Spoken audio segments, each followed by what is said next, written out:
নমস্কার বন্ধুরা, আজ বানিয়ে নিলাম দারুণ স্বাদের একটা ভাজা মিষ্টি।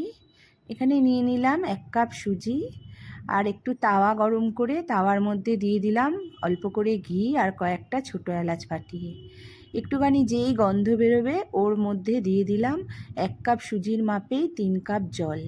যে কাপে সুজিটা আর কি মেপেছি সেই কাপেই 3 কাপ জল দিয়ে দিলাম। জলটা যখন ফুটতে শুরু করবে দিয়ে দেবো সুজি।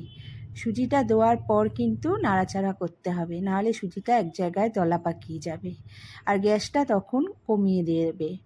এবারে ভালো করে সুজিটাকে নাড়াচাড়া করে সুজিটা যাতে সেদ্ধ হয়, এবার ঢাকা দিয়ে বেশ খানিকক্ষণ রেখে দেব। সুজিটা সেদ্ধ হয়ে এলে এবার আবার নাড়াচাড়া করতে শুরু করব।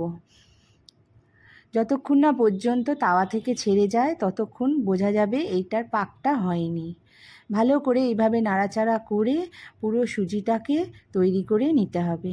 দেখো এখন একটুও তাওয়ার মধ্যে কোনো কিছু লাগছেও না, আর পাকটা যে তৈরি হয়ে গেছে সেটা বোঝা যাচ্ছে। এবার এটা নামিয়ে ঠান্ডা হতে দেব। এখানে একটা নারকেলের পুর আমি বানিয়ে নিয়েছি। এটা আমি খেজুর গুড় দিয়ে করেছি, কারণ খেজুর গুড় আমি ফ্রিজে 1 বছরের মতো রেখে দিই, থেকে যায়। এবার ভালো করে পুরটা করে সুজিটা যখন ঠান্ডা হয়ে গেল, পুরটা দিয়ে ভালো করে সুজিটাকে মেখে নিলাম। মেখে নেওয়ার পরে আমি প্রায় আধ ঘন্টা ফ্রিজে রেখে দিয়েছিলাম।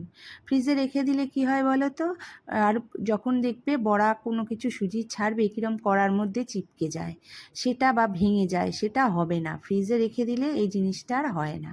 এবার ওখান থেকে ছোট ছোট লেচি কেটে আমি এইভাবে গড়ে নিলাম। তোমাদের যেমন ইচ্ছা তোমরা সেরকম শেপ দিতেই পারো। এবার ডুবো তেলে ভালো করে লাল করে ভেজে নিলেই তৈরি হয়ে গেল সুন্দর একটা মিষ্টি রেসিপি।